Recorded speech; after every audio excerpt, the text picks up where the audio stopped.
नमस्कार, capital TV देख रहे हैं आप। मैं हूं आपके साथ पूजा। ब्रेकिंग नाउ में बड़ी खबर आपको बता रहे हैं।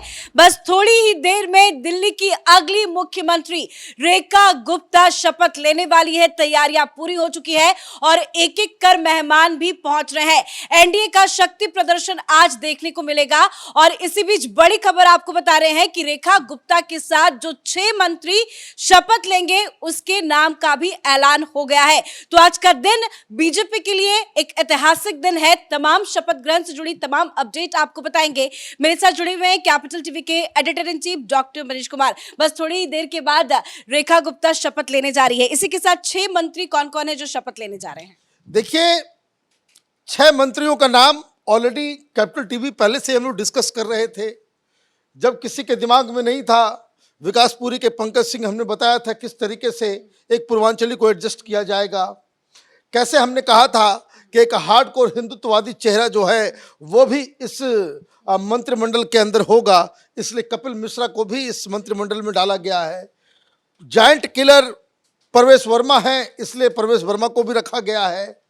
साथ में ऑर्गेनाइजेशनल कैपेसिटी, सरकार के साथ कोऑर्डिनेट करना, एक उस तरह के एक्सपीरियंस वाले व्यक्ति को इसमें शामिल करना था। पंजाबी समुदाय से लोगों को लेना था, तो उसमें आशीष सूद साहब आ गए। फिर यह भी तय करना था कि चूंकि आप को इस बार सिख समुदाय ने वोट किया है, इसलिए सिरसा साहब भी इसके अंदर आ गए और एक दलित वो एक होना ही था। तो ये 6 नाम जो है कुल मिलाकर के रेखा गुप्ता के बाद ये सारे नाम उसमें एडजस्ट किए। बहुत सारे लोग जिनका नाम चल रहा था वो रविंद्र इंद्राज सिंह भी है, इनका भी नाम है, ये भी मंत्री पद की शपथ लेंगे। ये दलित लीडर हैं, बवाना से जीत के आए हैं, इनको भी जो है शपथ दिलाया जा रहा है। तो टीम तो बन गई, शपथ भी हो जाएगा। लेकिन आज सवेरे से 2-3 चीजें ऐसी हुई है, हाहाकार मचा हुआ है। क्या समझ लिया था लोगों ने? हम शुरू से कहते आ रहे हैं कि बड़े ही कट्टर हिंदुत्व वाले लोग जो हैं इसमें शामिल होंगे। आप देखिए, एक से बढ़कर एक हैं इसमें। भाई नींद नहीं आती है लोगों को। बयान बार बार दिखाया जाता है प्रवेश वर्मा का, कपिल मिश्रा से थर-थर कांपते हैं लोग, नाम लिया जाता है। आशीष सूद हार्डकोर संघी व्यक्ति। आप देखिए कि पूरा जो बैटिंग ऑर्डर है वो पूरा का पूरा जो है वो पंकज सिंह, ये बक्सर के बाबू साहब, ये अपने आप में एक कलाकार किस्म के व्यक्ति हैं।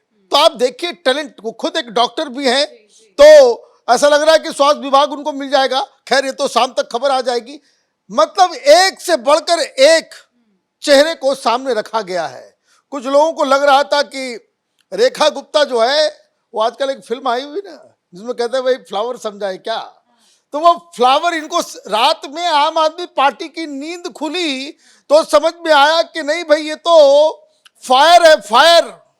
और सवेरे से जो 3-4 बातें उन्होंने कह डाली, एक वीडियो बड़ा चल रहा है, लेकिन यही देखिए दिक्कत है आम आदमी पार्टी का।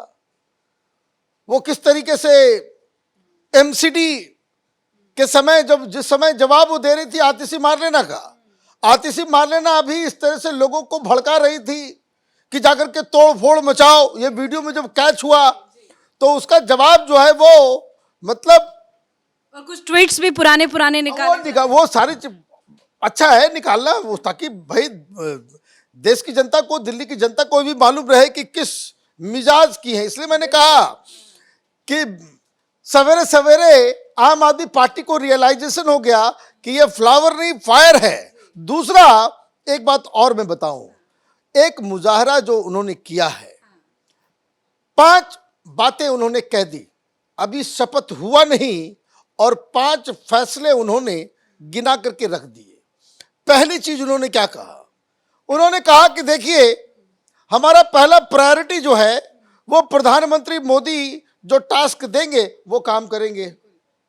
दूसरा, हमें कोई दिमाग नहीं लगाना है, जो वहां से टास्क आएगा उसको शरीर का कन-कन और समय का हर पल वो हम प्रधानमंत्री मोदी की योजनाओं को जमीन पे लागू करने में लगाएंगे। एक बात तो हो गई, ये बात तो हम लोग पहले भी कहते आ रहे हैं, भाई जो बनेगा वो एग्जीक्यूट करने वाला होगा, प्लान तो वहीं से आएगा। तो पहली चीज ये। दूसरी चीज जो उन्होंने कही कि भाई हम तो इस शीश महल में नहीं रहेंगे, वहां क्या बनाएंगे, वहां म्यूजियम बनाएंगे, और वहां ये बताया जा रहा है कि वहां केजरीवाल का एक फोटो भी लगेगा, और केजरीवाल के फोटो के नीचे वो लिखा जाएगा कि ये दिल्ली के मुख्यमंत्री थे जिन्होंने अपने लिए मकान बनवाया था, इतना घोटाला हुआ था। आप ये समझिए कि किस तरीके से शीज बाउंसिंग बैक वो अटैक कर रही है कि भाई ये जो अय्याशी हुई है ये हम लोगों के लिए नहीं। और बड़ा अच्छे तरीके से आप देखिए उनके पति का भी बयान आया। उनके पति ने उससे पूछा गया कि क्या भाई अब आप लोग ये छोटे मोटे घर से अब हटके जाएंगे उधर शीश महल में। देखिए किस तरह के जो आम आदमी होता है, जो मिडिल क्लास के लोग होते हैं, वो कहते हैं कि नहीं भाई साहब वो शीश महल सुनने में ही खराब लगता है, सुनने में ही खराब लगता है। यही बात तो सारे लोग। रेखा गुप्ता की सासू माँ भी कह रही है कि वो घर भी संभालती है, बाहर भी अब संभालेगी, अब दोनों जगह वो देगी। वो तो सब कुछ संभालती है। वो तो ये शीश महल के ऊपर अब ये तय हो गया। अब ये जो बार बार केजरीवाल और उसके लोग कह रहे थे, आर्गुमेंट दे रहे थे कि अपने नहीं बनाया था, ये तो सीएम हाउस है। सीएम हाउस कभी नहीं था। उस घर को कभी भी सीएम हाउस के तौर पे डेजिग्नेट नहीं किया गया। वो घर दिल्ली में जो पीडब्ल्यूडी के पास जो जनरल पूल का जो घर है उसी लिस्ट में वो केजरीवाल का बंगला वो जो है वो उसमें शामिल है। तो एक तो वो हो गया, लेकिन इससे भी बड़ी बात उन्होंने कह दी कि उन्होंने कहा कि देखिए काम तो अपनी जगह पे है। जब उनसे ये पूछा गया कि आपको केजरीवाल ने और आतिशी मार्लेना ने धन्यवाद दिया है, बधाई दी है, तो उन्होंने कहा कि भाई आपके जरिए मैं उनको धन्यवाद भिजवा देती हूं, लेकिन ये सरकार की प्रायोरिटी होगी कि जो जो घोटाले हुए हैं तत्काल एसआईटी बना करके उसके ऊपर कार्रवाई होगी, मतलब छोड़ा नहीं जाएगा। तो ये जो खबर आई कि भाई कहीं ऐसा तो नहीं कि भाई चलो भाई नई सरकार है, इलेक्शन तक लोग कह रहे थे कि भाई कार्रवाई करेंगे तो एसआईटी बनेगा तो सीडब्ल्यूजी जो है वो करेंगे, चुनाव के बाद लोग भूल जाते हैं, जैसे केजरीवाल की आदत थी कि चुनाव से पहले शीला दीक्षित को जेल में डालेंगे, हमारे पास सारे तथ्य हैं, फाइल आ गया, हमारे पास 300 पन्ने का सबूत है, हम सरकार बनते ही पहली मीटिंग में जेल भिजवा देंगे शीला दीक्षित को। और जब सरकार बनी वो भूल गए। लोग जाते थे, बोलते थे कि भाई शीला दीक्षित का क्या हुआ, तो बोलते कि भाई सबूत दीजिए हमको। उल्टा वो सबूत मीडिया से ही मांगते थे कि आप हमें सबूत दो तब हम कार्रवाई करेंगे। तो ये तो पलटी मार वाली राजनीति।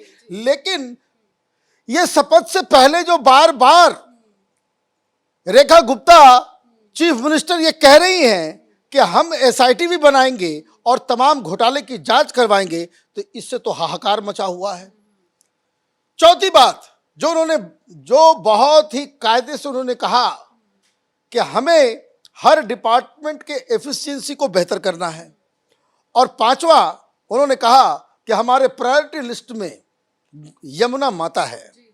और आज जो जानकारी आ रही है कि संध्या आरती के लिए ये नई कैबिनेट और तमाम विधायक वो यमुना किनारे जाकर के आरती में शामिल होंगे। तो कहने का मतलब ये है कि सरकार बनी नहीं, 5 बड़े फैसले जो है आपने देख लिया। चाहिए एक अपडेट ये भी है कि विजेंद्र गुप्ता को स्पीकर बनाया जा रहा है। विजेंद्र गुप्ता डिजर्व करते हैं, सबसे बड़े डिजर्विंग व्यक्ति हैं। बहुत सारे लोग उनका नाम मुख्यमंत्री के रूप में भी चल रहा था, लेकिन वो राजनीति है, कोई किधर मूवमेंट हो जाता है, किधर क्या जो है दिमाग लोगों का चल जाए, लेकिन उनको स्पीकर बनाना, वो सबसे ज्यादा एक्सपीरियंस्ड व्यक्ति है। 2 व्यक्ति एक्सपीरियंस थे, उन दोनों में से एक जो है विजेंद्र गुप्ता को स्पीकर बनाया जा रहा है।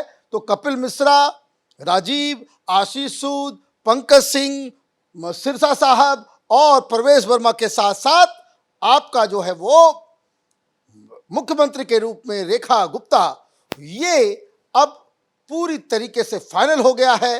कुछ देर में ये लोग शपथ लेंगे और दिल्ली में एक जिसको कह सकते हैं कि 12-11 साल से जो है जो एक झूठ कि खेती करने वाली सरकार थी, उससे आज मुक्ति मिल गई। धन्यवाद सर अपडेट के लिए। तो 6 के 6 जो विधायक मंत्री पद की शपथ लेने जा रहे हैं, सब में अपनी अपनी खासियत है, खूबियां है और पीएम मोदी ने सोच समझकर हर एक चीज को सेट किया है। और थोड़ी ही देर के बाद मुख्यमंत्री रेखा गुप्ता के साथ बाकी के ये 6 विधायक मंत्री पद की शपथ लेने जा रहे हैं। तैयारियां पूरी हो चुकी है, लेकिन रेखा गुप्ता मुख्यमंत्री के ऐलान के बाद से ही जिस तरह से एक्शन में नजर आ रही है, जिस तरह से वो बयान दे रही है, उससे साफ समझ में आ रहा है कि आने वाले दिनों में अरविंद केजरीवाल की मुसीबत बढ़ती हुई नजर आएगी। इस बड़ी खबर में मेरे साथ फिलहाल इतना ही। कैमरा पर्सन अशोक के साथ मैं पूजा, कैपिटल टीवी।